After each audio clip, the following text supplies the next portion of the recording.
Hello, it's Saturday here as I write this little intro. I'm not writing, I'm recording as I'm doing this little intro. So my 5th book of the Whimsical Watercolor and How to Draw series is due out this week, and I wanted to spoil you and say thanks for purchasing by giving you a full-length tutorial of one of the 13 houses that are going to be in this book. So we are going to do wobbly, cobbly. So it's smack dab in the middle of your book. The step-by-step how to draw instructions are in here for you.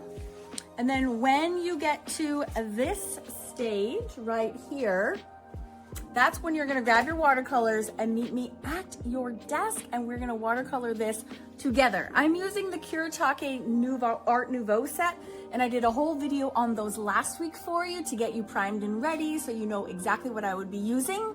So get those out, a couple of colored pencils that match, and let's get going. I'm so excited, and thank you so much for everyone who bought the book. It really helps so much. I appreciate your support. I have our 3rd kid going to college in 2 years. I have 2 in college right now, so every little bit helps. I really want to thank you. As a mom, I appreciate your support so much, and I hope you are having a blast with this one as you did for the previous 4. Are you ready?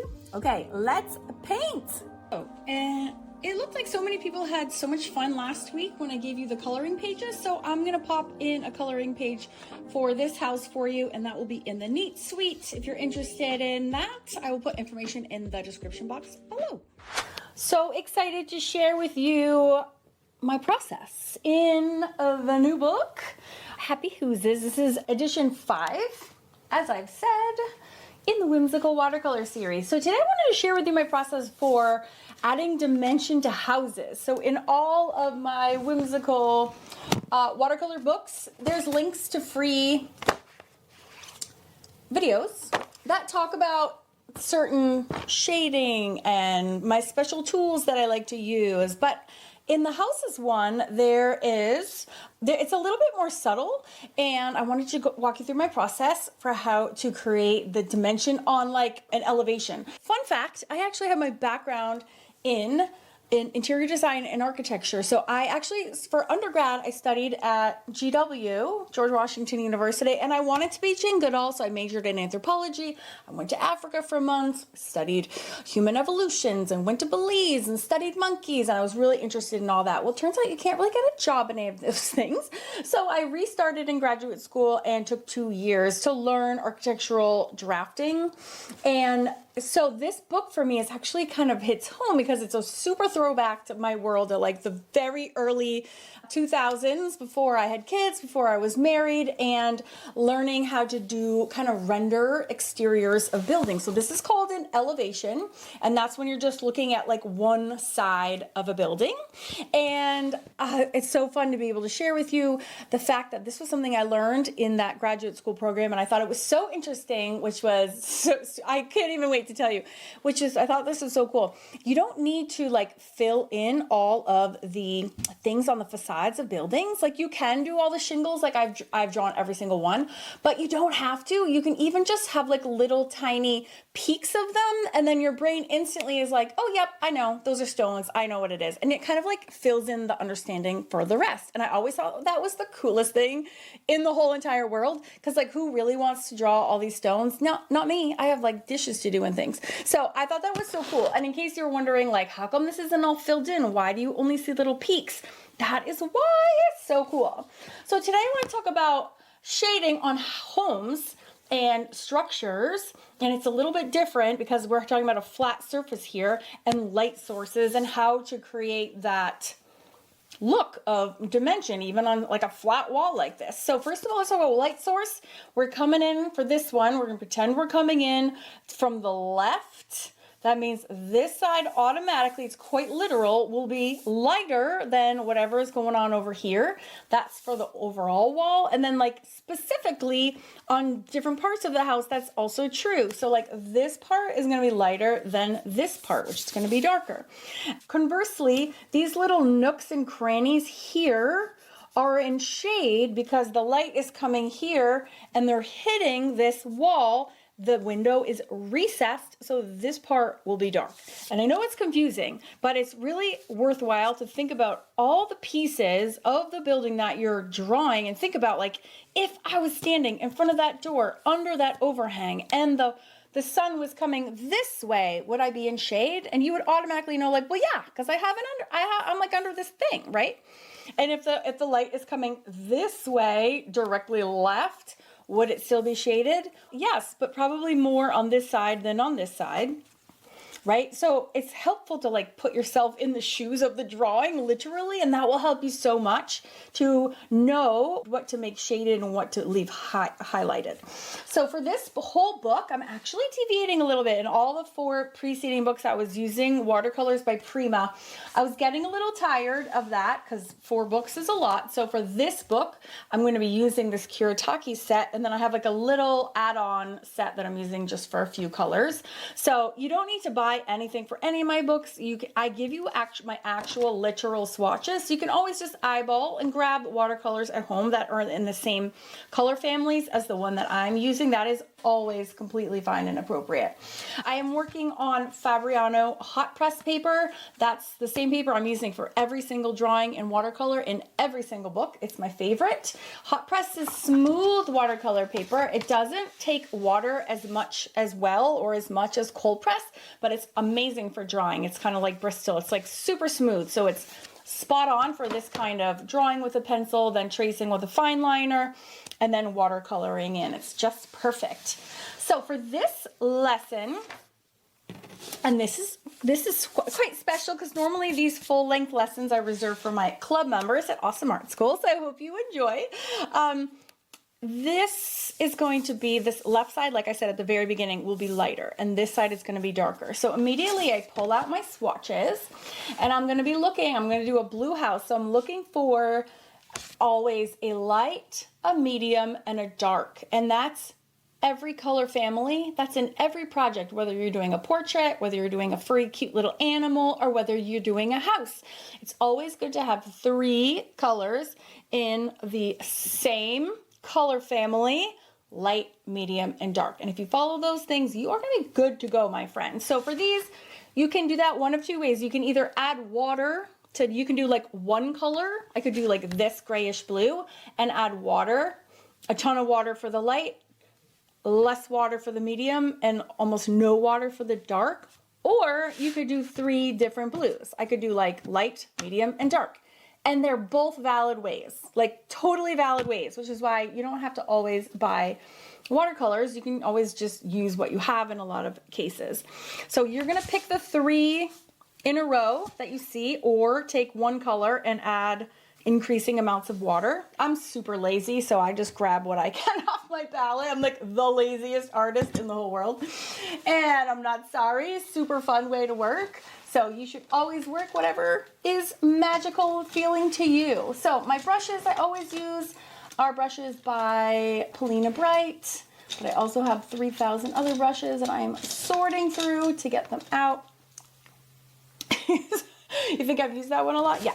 All right, so the first one I'm going to do blue, and I'm also going to add a little of this ecru beige because this is going to be so highlighted, and I also want a little bit of like, almost like the light is like touching onto it. So having a little bit of like a yellow, but that's like a very laid back yellow, if you will, I think will brighten it in a really loving way. And then adding some of touches of blue as we go. All right, so let's begin. I'm so lazy, I don't even use a palette. This would be like a normal person would use a palette, but I am extra specially lazy, so I don't. What I do have next to me though are paper towels at all times. I usually will like rip one off for major oopses, and the rest I actually just keep in the roll like that. I'm so lazy. Okay, so for my light blue, I'm gonna use my little sidekick palette here. All of these are in the book for you, so you don't have to even take notes. Okay, And if I want this to be super duper light, I can also, and I have my swatches in front of my face just so you know what it is that I'm staring at. So what we're gonna do is, and this is a little hack too, for making something even lighter than it even is, you can water this down a little bit. This is called wet on wet. And my brush is just damp. It is not at all soaking wet. It's just like a little bit damp. But this is hot press, so it doesn't stay wet for very long. Okay, and now I'm going to take my brush. I also have some really nice beiges in here actually that I could use. Oh, maybe I'll do one of those. Sure, yeah, I'll do that. Okay, so I'm going to drop this in. Oh, I have a hair on my page. I have 3 pets, so that's probably why. Oh, get out of there. Oh, look at that. Okay, so I still have a hair in there. So this is all watery because I had added some water earlier, right? And then I'm going to add, I'm just touching this and then adding it in and squidging it all around. But this is a blue house, so I don't want to wait too long to start adding the blue. So I'm going to go ahead and wash my brush, and I'm going to put it in here. Just a few little doinks. Doink! Okay, and just plop it in amongst a little bit of that beige. Boop! Kind of made a little puddle in there for me already. And then we're going to scoodle this around. Yes, it is scootling when you just scoodle your brush. I have all these little tiny boop, boop, boop, boop, boop things I gotta inch my brush into, which is why I'm scootling. Okay, so I'm gonna kind of just do like the top half first. Washing my brush again. Boop, and putting it on a little bit more thickly because remember, we are gonna do a gut a little bit heavier as we go over to the right. Remember, because it's light, and then this will be darker as we move to the right side. Just watch out for your windows here. We have a lot of obstructions. All right, now before I get over there, I'm gonna also scooch under here. A lot of scooching happening, but we will also have a little bit of a glow. That's too much. If it's too much, you can just literally take your brush and like scoop it up. You could also wipe it off on the paper towel and go back.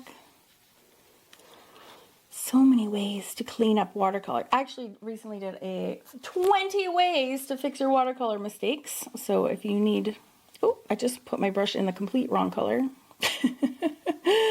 So if you need help, if you are prone to watercolor disasters, I can link that video for you in the description box below. But there actually are a number of ways. I'm also going to do this inside of the store. There's actually quite a few ways to clean up your watercolor mistakes, more so than you would even think. And also inside this door frame will also be, and I drew this with my permanent fine liner, so it wasn't going to run or anything. All right, so now I have this last part, third, it's not even a third, it's less than a third. And I'm going to just use a little bit less water. See how that's already darker? I'll zoom out a little bit. But I think I can actually go ahead and switch colors. So I just washed my brush. I dried it off on the paper towel super quick. And then I'm just gonna, I just dunked this in here for a second. Do you see that? Dunk, dunk, dunk. Watercolors are not wet at all. I didn't pre-wet them or anything. I know a lot of people spray their watercolors with water. I don't. I'm too lazy. I just go in.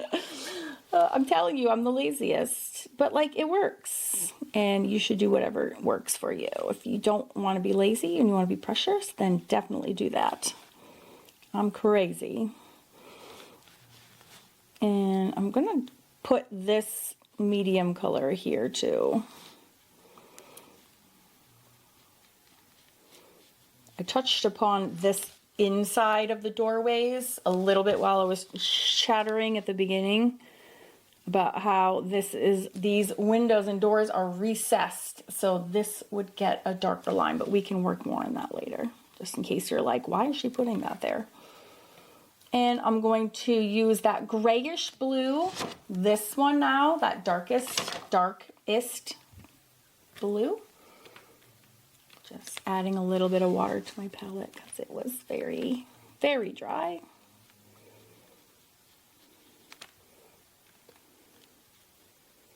And putting it onto the right side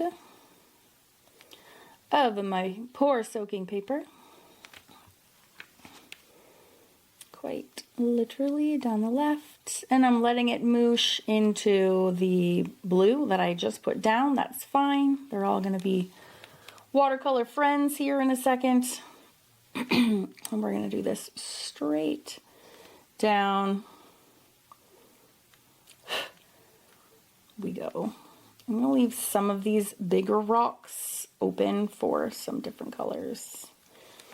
Okay, and these, like some of these colors are intermingling, and that's actually great.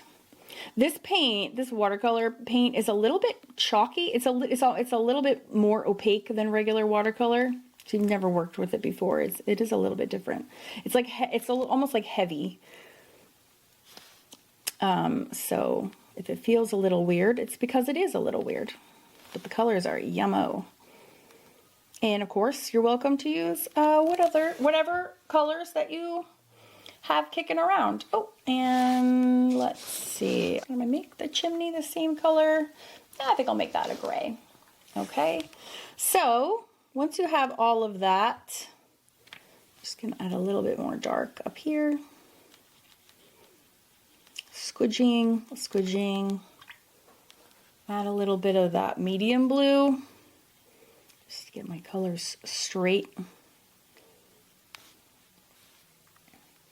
Remember, we know it's going to be dark under this overhang, so if you have any extra darker color on your brush, you can shove it under this.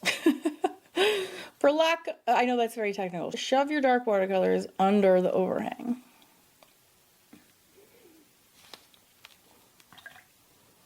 And, you know, this actually doesn't need to be blended in any lovingly way because it's, you know, it's old stone building, so it can actually look pretty rough. And that would actually look cool. Before I go, I want there to be a little bit more kind of creaminess in the middle. So I'm just going to shove that in there for right now. Okay? And then we're going to let that dry.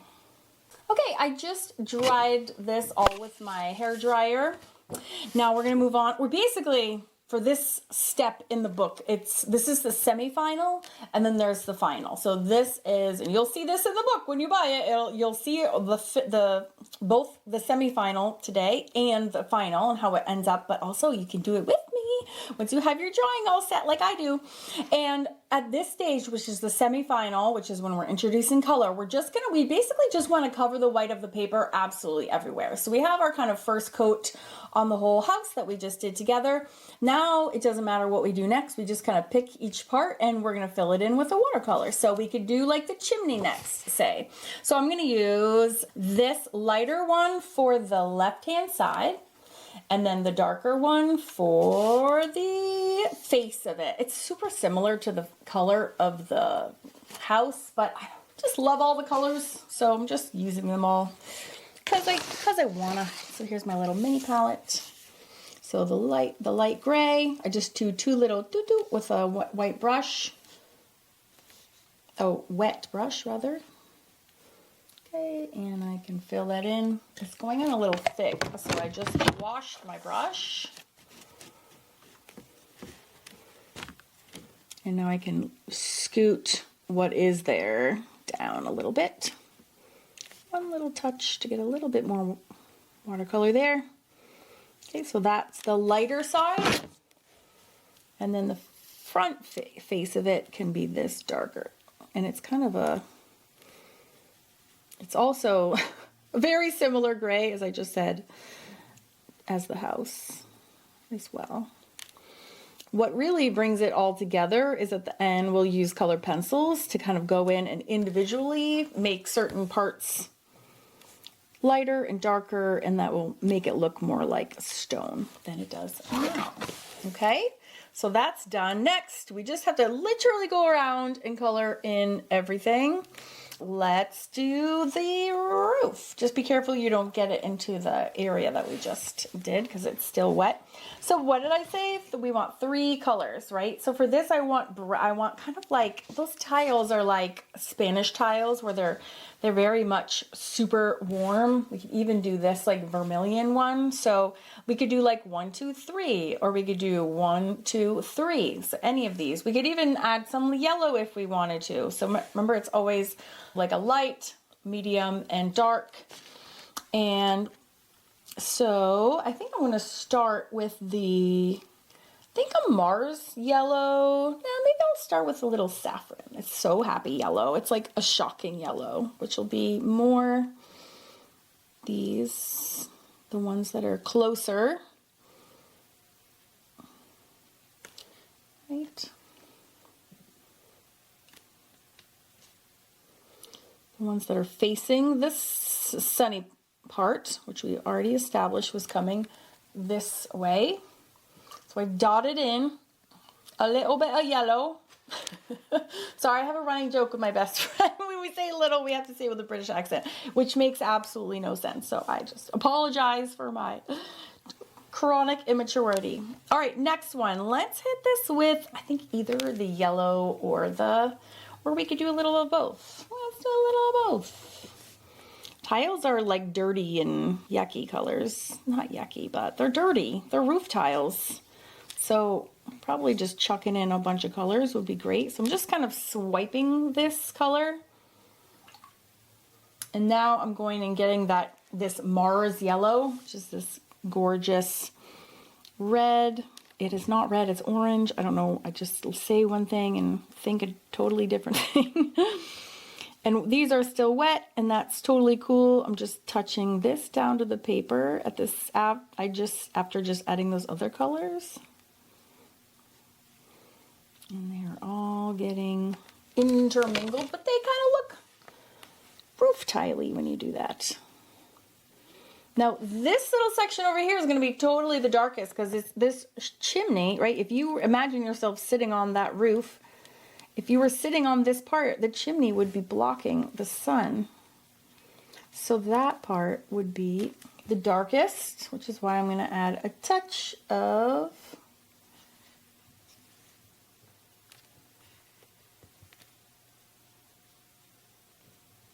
the Venetian red.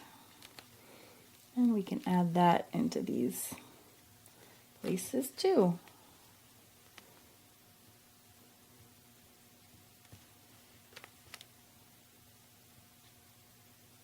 Just touching, and you can see if I zoom super in, super close, and you touch, it just spreads into the other ones. This is adding more of the orange. I forgot to put some over there. See, just dotting them around. And there's a couple other places that there's tiles. There's this spot here. So whatever the heck is even on my brush right now, I don't even know. Just gonna dab that there. Where else are there tiles? There's also tiles. These are all tiles as well. So we'll do the yellow on the areas that are closest to our light source. And then I'm gonna grab some of that Mars yellow, which is really just straight up orange, and dot those around. And we still need some of that darker.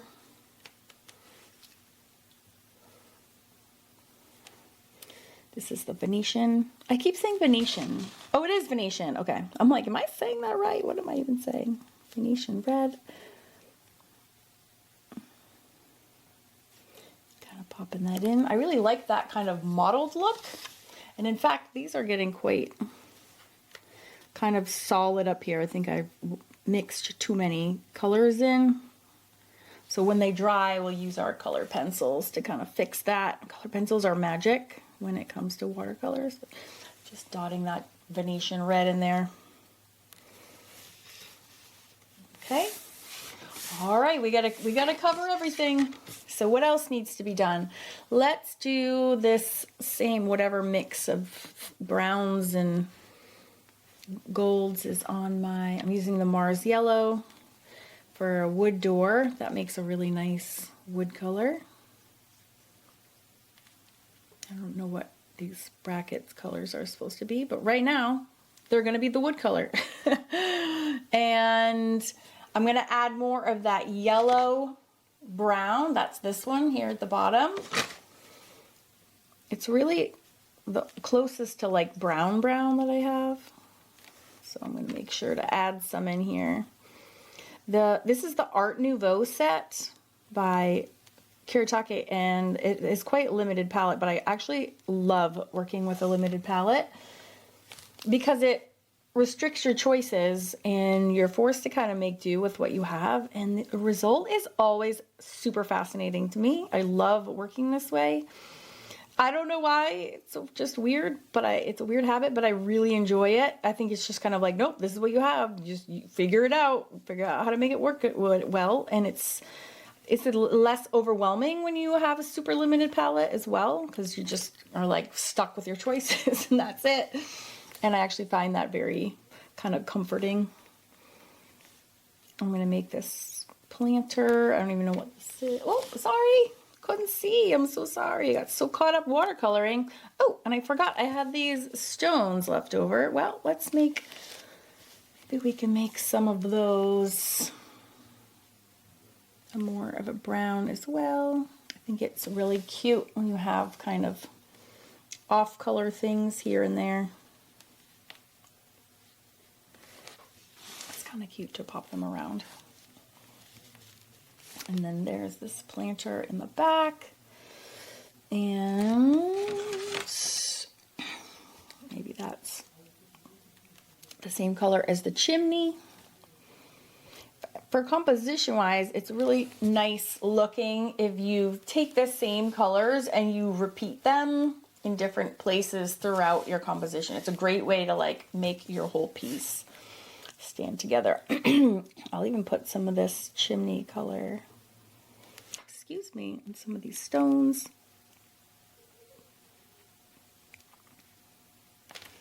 I'll pepper them around. All right, now what about this big window chunk? Let's do that. What would be a good color for that? I think maybe this beige gray would be nice.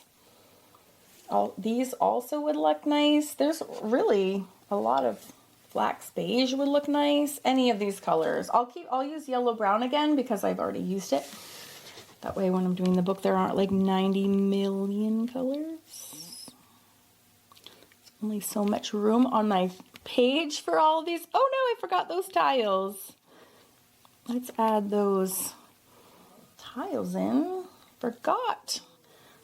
Where's my tile colors? Was Mars yellow. Dotting them around. That saffron yellow. Boop. It's only 3, Karen. Settle down. I'm like, I want to just do tiles all day. And then that Venetian red. Oh, you know, they didn't do any of the vermilion, which is the super duper red. I can always do that as well. Okay. What's left? What is left? We have our little light posts. I'm going to make those the same as the chimney. It's a very tiny area. Be careful. Leave that center open. And then this one, I make that one the red. So again, we're evenly distributing the colors throughout.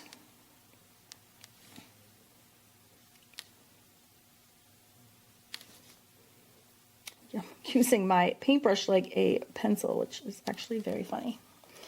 And not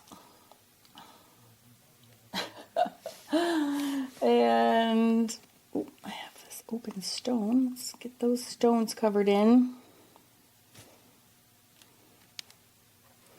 Stone, maybe make this one brown. That was the Venetian red. That makes a good stone color as well, actually. Pops these down here, down here. And then I'll use the Mars yellow for this barrel or whatever the heck this is. So everything just gets one kind of even coat at the starters. So what's next? We have to do this window. I guess I will just use the color that's still on my brush, which is the Mars yellow, to do the window mullions. See, I only know the word mullion because I used to work for an architect. That was really my pre-segue to art, because I didn't know it at the time because I was still sad I wasn't like hanging out with gorillas all day. And I was in this office, which was cool, don't get me wrong, but it was hard to switch gears after graduating. And ironically, my oldest is 21 and will be graduating in next year, and I see the same thought process going like, can I do what I've been studying to do, or am I going to have to totally switch gears? I'm like, well, I've had to totally switch gears. It got me to my happiest place in the whole wide world. So had I been able to find a job like Jane Goodall, I never would have become an artist, because I never, ever, ever, ever, ever, ever thought about it. That would have been the most ridiculous thing anyone had ever said. If they were like, you should be an artist, I would just laugh. Like literally laugh my butt off, because that was never, I wasn't even artsy. I didn't even take art classes in school, not even high school. Like it was never on my radar. Not even remotely close. All right, what else needs to get colored in?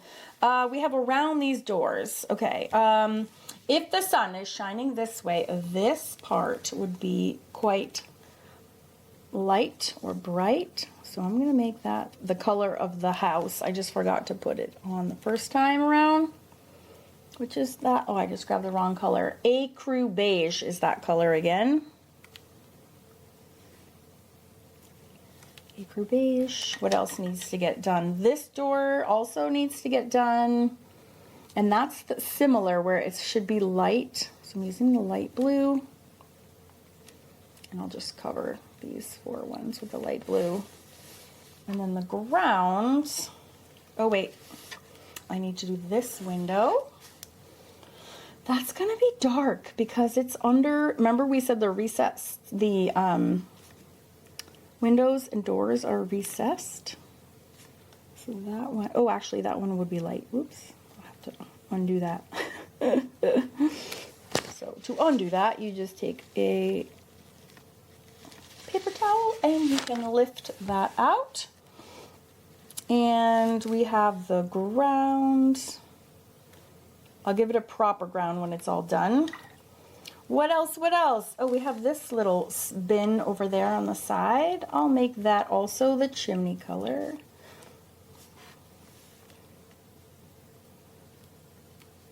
Making a really dark one. But I'm going to leave a little room for, I forgot the green for the plants.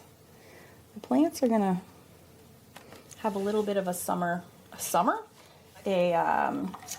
stage here at the end. So I'm going to use, there's not that many greens. Actually, there are quite a few. There's actually 1, 2, 3, 4, 5, 6. So I'm going to use this ivy green. I think that is quite appropriate. So I'm going to just scoogling. I like, sometimes there are no words in the English language that describe the move I'm making, so I have to make them up. We're scoogling the green around. Da, da, da, da, da, da, da, da, da. And these little squiggles are to remind me to put green up there.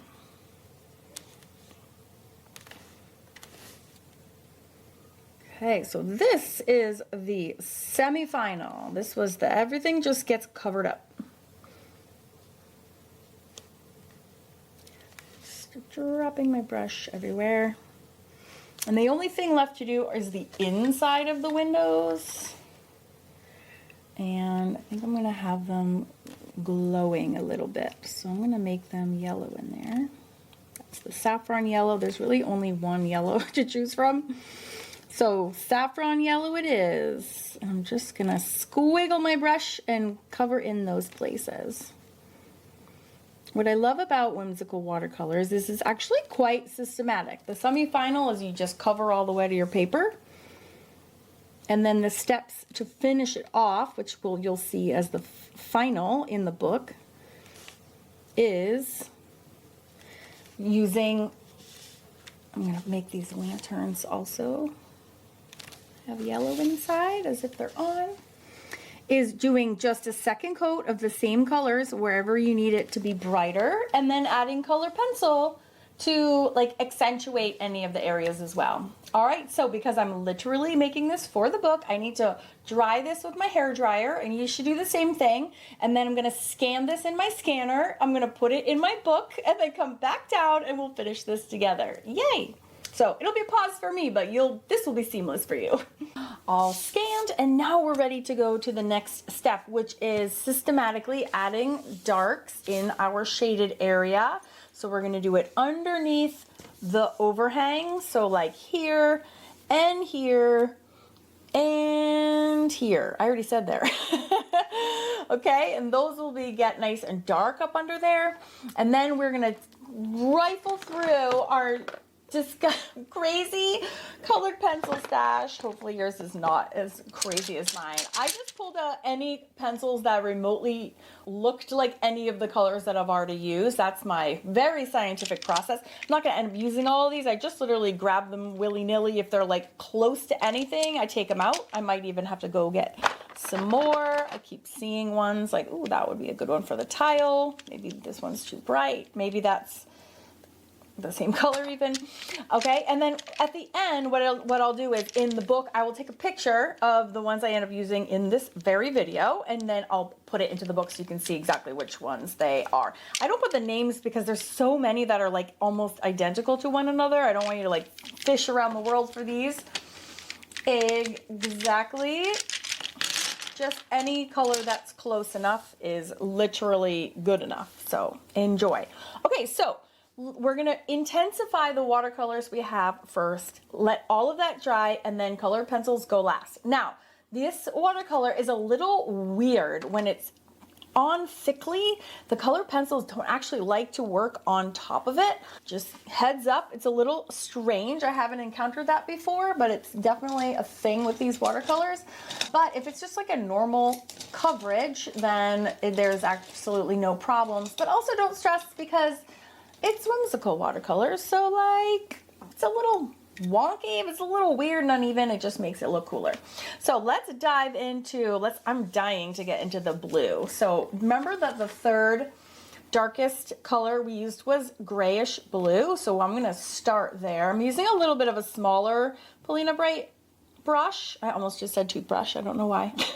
Brush. Because we're gonna get into these little spaces. So this is a 0. The sizes of her brushes are 0, 1, 2, and 3, which is not standard. All right, that's too juicy. So I just took my paper towel and just went boop, just to get that extra off. And if you are a little insecure about how much water, just shoving this full strength along this bumpy ridge here.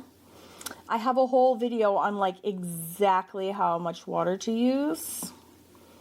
I will make sure I link to that below in the description box as well. I'll also have the link to that in the books as well.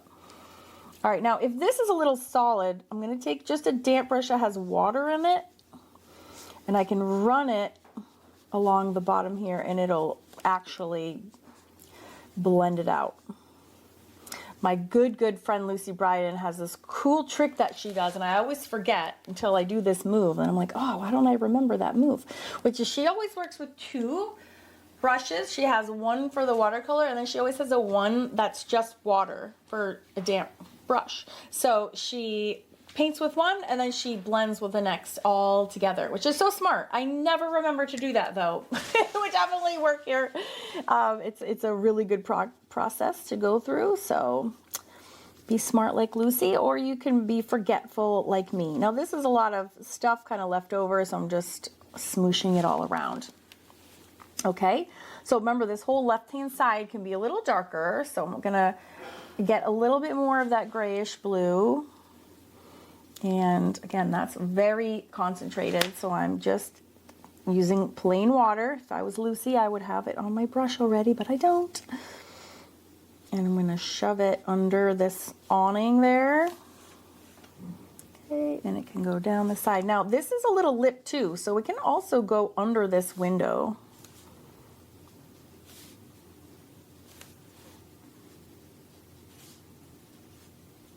Okay, just spreading it around. You can kind of dot it all along the left side and then take a water, either on a separate brush or the same brush, and that will help moosh it. It kind of pulls it sideways. Getting more paint. Oops, more paint. Oh yeah, we're gonna keep some stones a different color for funsies. And see how it's starting to, like, you can really kind of see it. And this got a little bit too light up here, so I'm throwing some pigment back up there and taking water to pull it over to the other places. Okay, now this part, all of this can be a little bit accentuated in some way. So first, let's continue with our awning work with the same exact color. So it's going to be quite pronounced right here because it's so light. It might be a little scary. Don't be scared. It's just watercolor.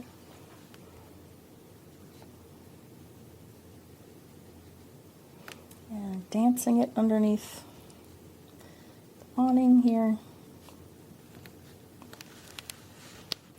And while I have a good dark, oh my God, I can't pick up the paper.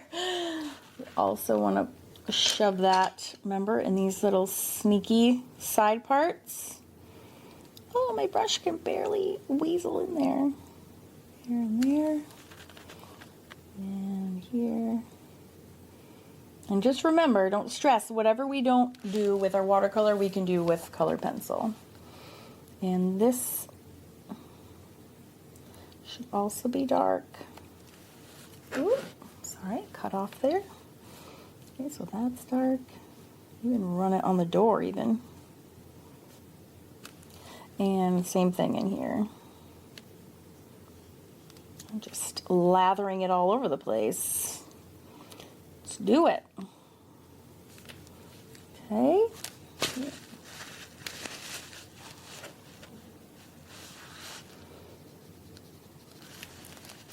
Makes me so happy to do this cute little hoose. All right, now I'm going to go up and do the same thing with the chimney, and because I'm really itching to get some of these stones a different color, so we can kind of pop in some here.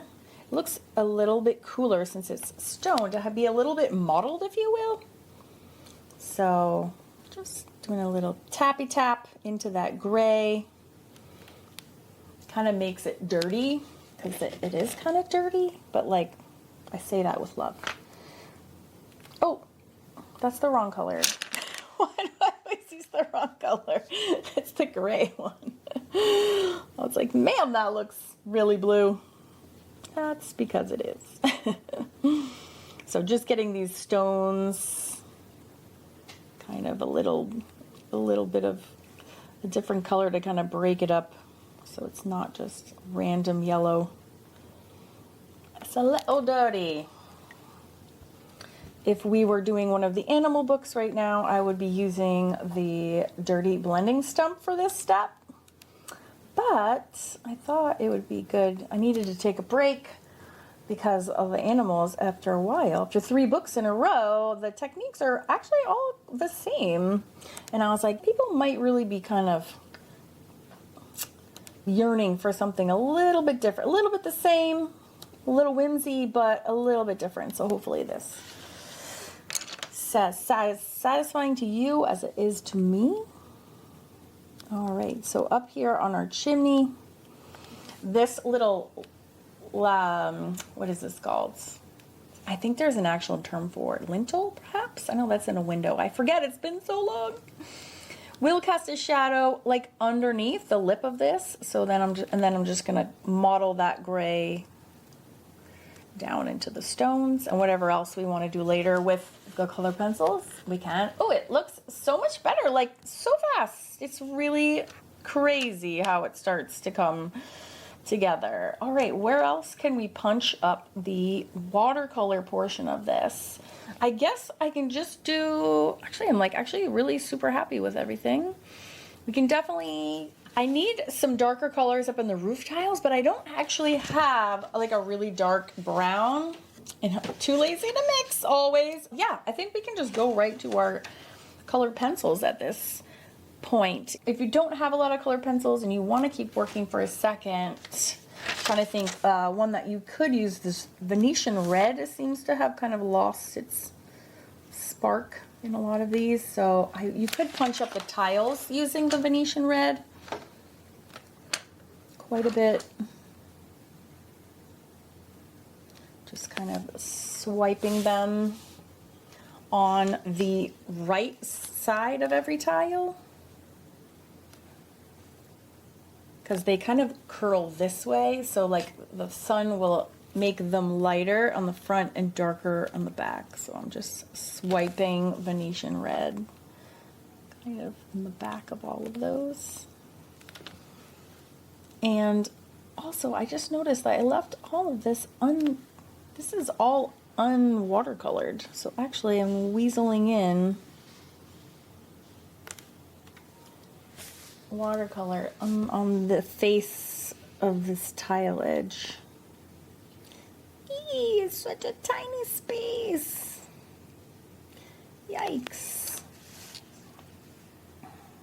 Do the same thing here. Oh, and I didn't do the other one either. I am remiss in my tile facing. Oh, and this isn't colored either. My goodness, there's a lot of itty bitty parts to this one. And this one can do it too. Okay. Ooh, I just went to put my brush in my water and I put it into my LaCroix drink instead.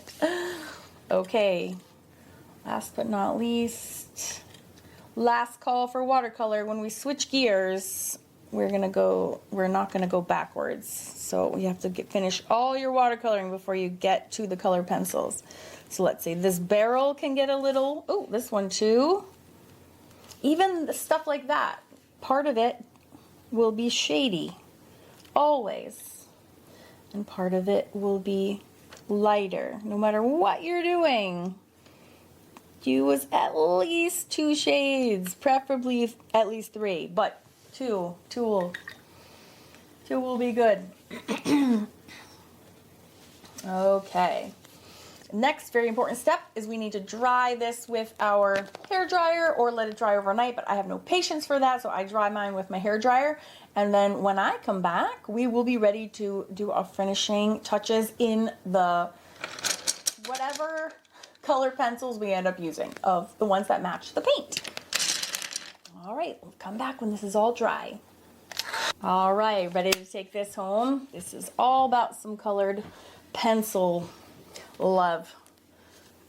I like how it's looking. I like how it's going. So I always usually start with the shadows first. So what I do is I look through my pencil collection and I'm like, all right, is there any colors that are like bluish gray-y that match these other ones? And like, yeah, like any of these. Like literally, I'm not picky. Like any of these. Theirs are all different. They would all work. They just need to be bluish or grayish. And you're good to go. The darkest ones, you're going to tuck. Oh, that's really too dark. The darkest ones will get tucked right up under this. And see how even just doing those two makes a difference? Because you can kind of weasel your pencil nib so tightly up against these in a way that I personally don't have the patience to do with my watercolors. So I'm really actually making quite a bold statement there. And then again, like either one of these, as long as it's like close-ish, you can then, if you want to lightly add anything, accentuate anything, do it. And another really important hack on this part is not to overwork it, but also be careful to take time and step back and look at this from a distance, because sometimes you get really caught up in things and you don't realize like, oh no, this looks terrible, or no, no, no, no, no. So with colored pencils, just go slow at first until you make sure that you have exactly what you want. I am using the super dark one now. I love me some shading. Don't be afraid to shade. I need to make a t-shirt that says, don't be afraid to shade. All right, because it looks, that's what makes it look like the roof is literally sticking out, is all of that shading well done. Let's go around and do all the shady parts, shall we? All right, so I have my scariest, darkest color pencil. This is Cool Gray 90%. That is like almost black. Super scary. And we're gonna weasel it in under all of the little roofy bits. So remember, you can kind of start really dark and then change to whatever bluish, grayish you got. That's close enough, and then we'll kind of add to it.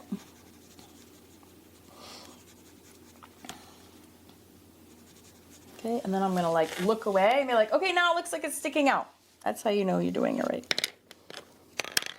And this too. This one is a little bit lighter stone, so I'm not going as dark as for the shade part here.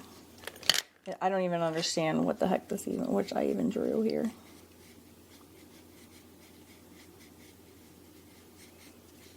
We have kind of tulips, right? Because these windows are popping, hanging out. But see how that works and this one also works? Like either of them works. Those pencils can just be any shades that are relatively close. And then step away and just make sure it reads okay. So I'm gonna look away and be like, oh yeah. All right, I see it, I see it. Now let's go down to this one. Do the darkest one first. Almost just like underlining them really. And then switch to something that is lighter than that dark one, but darker than the house. It's almost like blending. It's just like how we blended with our brush. We're just blending with our color pencils. Also, when you zoom out, you can start seeing the, like, okay, that looks like it's canted it out and canted it out and canted it out. So fun. Where else we do? We can do the side of this door.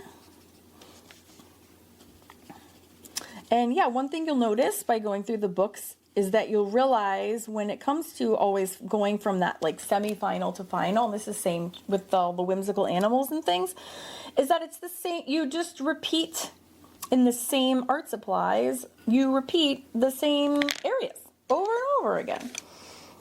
You can also start using these colored pencils if there's any parts of the, you know, the house you want to accentuate. Maggie. Or the stones. Ooh, this is what I was going to do. Make some of the stones. You can make them really start to pop out by coloring these with your color pencils. I like having the odd stone, like a weird color or just a brown randomly. I think it looks super cute and whimsical to do that. And you can do that because the colored pencils cover right over, like really nicely. These these little oddball, I just did it again. These oddball, I was going to say bricks, stones. I can't talk and draw at the same time. It's also kind of fun just to come in. I do this a lot too, and I don't know where it comes from, but like houses especially, like I just kind of dot and then pull. I make these kind of quick stripey marks, which are very satisfying. I don't know where they come from, but they make me happy. So I'm doing it and explaining you as I go. Let's see, maybe a darker for the wood here. Ooh, that looks nice. Get some nice wood tones going. Oh, and also we can start, if you want to get really picky, you can with your colored pencils come in here and color every single tile.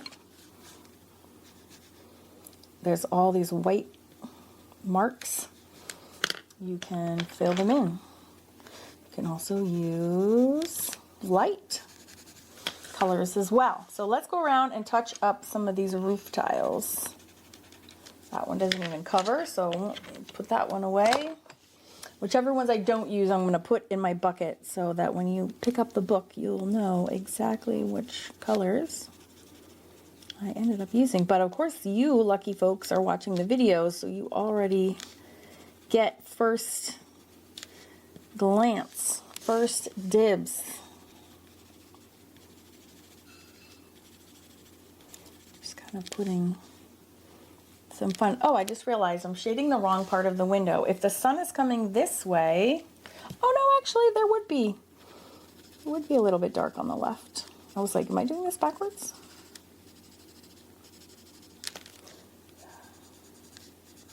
It's usually like the top and the side, the top and the side, the top and the side. You see how it makes it a little bit more interesting in there? Top and the side. Even little baby windows can do top and side, top and side.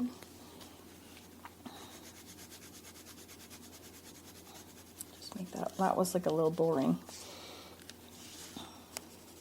I like this color. What color is this? Oh, I don't know. I sharpened it from the wrong end, so I can't tell you. It's like a really pretty kind of glowing yellow, which is quite appropriate. And what else we can use this on are the tiles that are facing us, that are lighter, or any little open spaces. I think it really looks nice up here. And then we can switch to making a careful stack over on the left of the colors that I'm using. Oh, I'm going to put it in my lantern too. And both of them at the base. And I'm just excited to do more of the tiles. I have like a serious vocabulary problem today. So working in these orange. So now I'm doing more of an orange, a yellowy orange. Just scrabbling them. Where else can we put these? And these ones. This is just like a really light orange. What's also awesome about using the colored pencils is that you can like stack those colors up on top of each other as well. So like we can pop them over on our little basket over here. We can add some of this in our wood. It's really good for rendering wood. It looks very realistic. This is a little bit too light of a color, but I just like to always kind of systematically go darker. So see, we started with this light one and then a little bit darker, and then we could go a little bit darker again. Just always down the value scale, always, always. Light, medium, dark. Light, medium, dark. It's really as simple as that. I'm going to also work in this side of the tile. still working on covering up. Remember, I forgot to cover those at all. So we can do that there. And I think we can even use some bright reds and like maybe really touch these up, punch these up rather, a little bit more. It's like falling a little flat. Add some reds in here.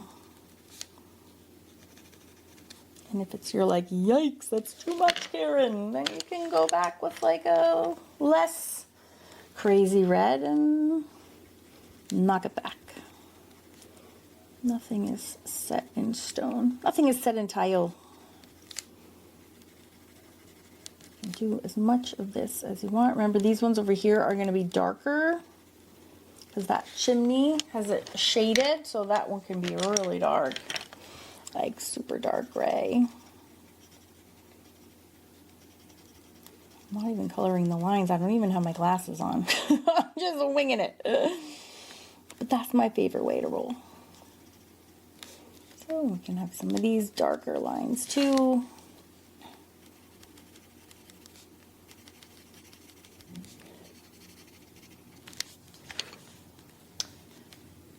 Cover up some of these white areas. You could spend a whole day on these tiles.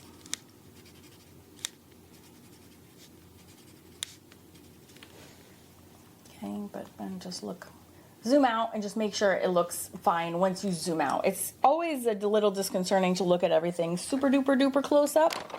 So zoom out and then take a look at it and then judge yourself, because we're not gonna, no one's gonna be looking at this super close up. I really want to get some like bright yellows in some of here too. I'm getting lost in the tiles. They're so fun. All right, let's skip the tiles. Let's go down and just finish up our, oh, now all these look so sad and lonely because I didn't, they're like, what about me, Karen? Why have not you been working so hard on me? Oh, sorry. Now I have to address these guys. All right, I'm going to darken up the edges.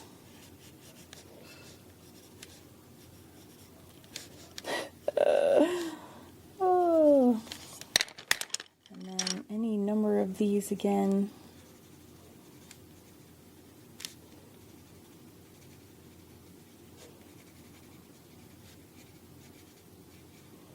Just any combination of the reds, orange, slightly yellow orange, it's all good. They actually all work. All right, let's get going on our door. Doors could use some like proper dark brown. And remember that flicky I was doing just a second ago? That works really well on doors too. Flicking my pencil, flicking, okay, and then this one. Everything is to just punch up.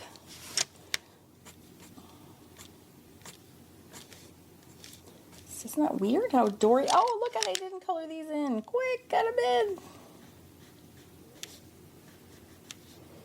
I didn't even look at this part. Door handle with this. All right. Still can punch up any part you want to make have more dimension. As little as insignificant as a little pot somewhere. You can also do it in the plants. Remember our little plants we have? Oh, you can also add dimension to these guys. Just add some swirly bits. My green color pencil.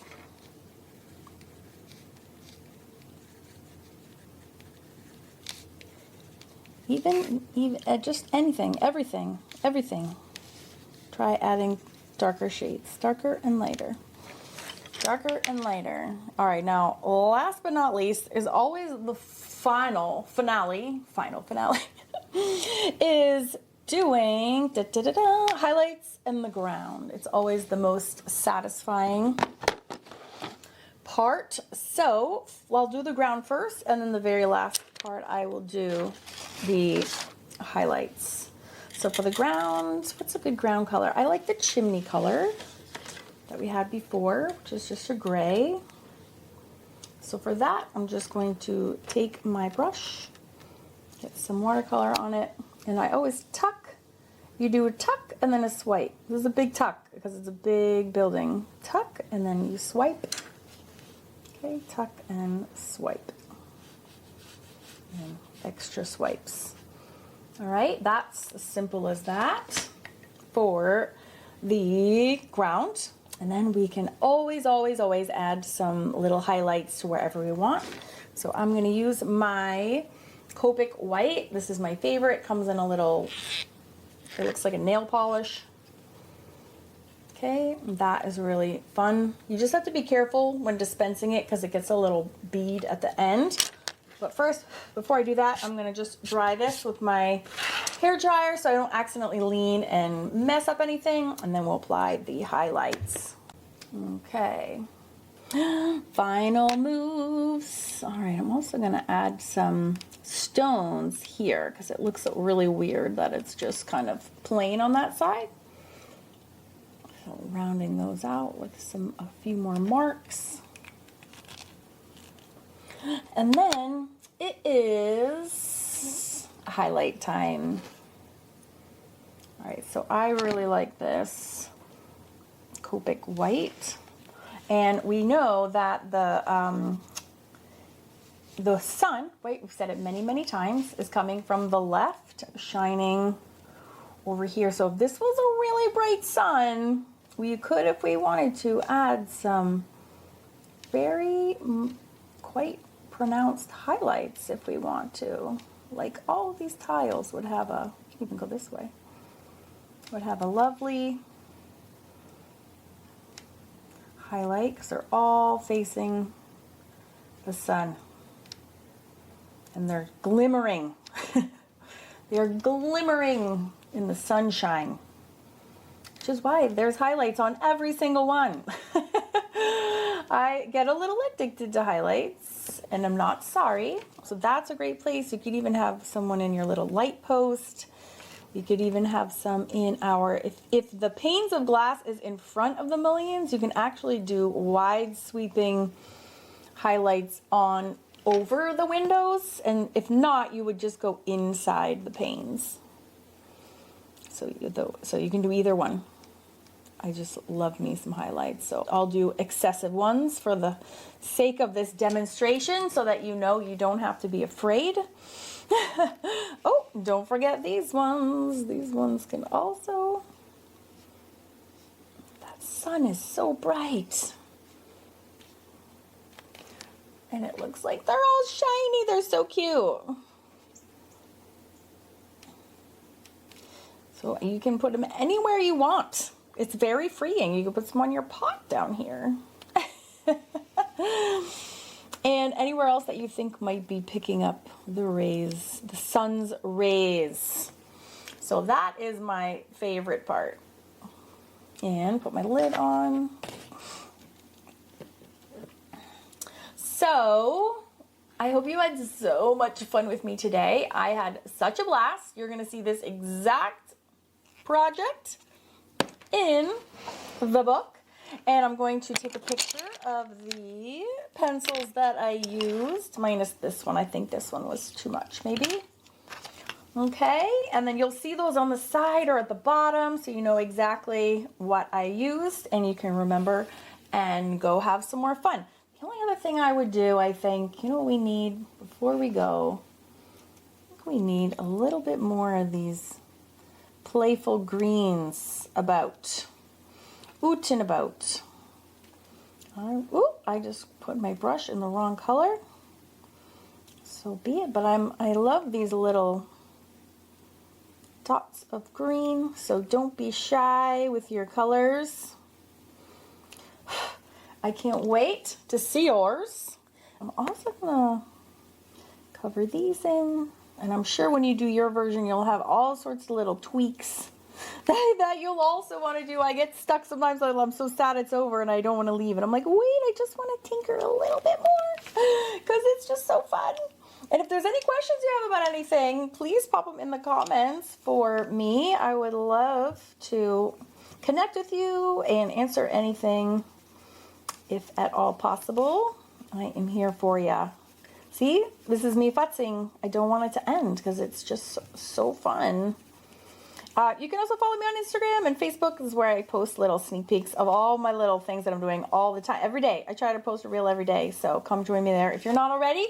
And if you do any of the projects from any of my books, come upload them into my Facebook group and use the hashtag Karen's YouTube, and or Karen's Art Books. Both of them will qualify you to win a prize every 30 days in my Facebook group. We reset. You could win any of my books for free. You just tell me what you want, or a pencil pouch, or one of my very coveted Blackwing signature pencils. All right, good prizes. So come join us over there. I can't wait to hear from you, and I can't wait to see yours in the Facebook group. This is so exciting. Thank you so much for everyone who's bought my books to support me. I have 2 kids in college and 1 more 2 years away, so the college bills are never ending, and we really appreciate your support. But most of all, I just love having fun with you. Thank you so much for watching.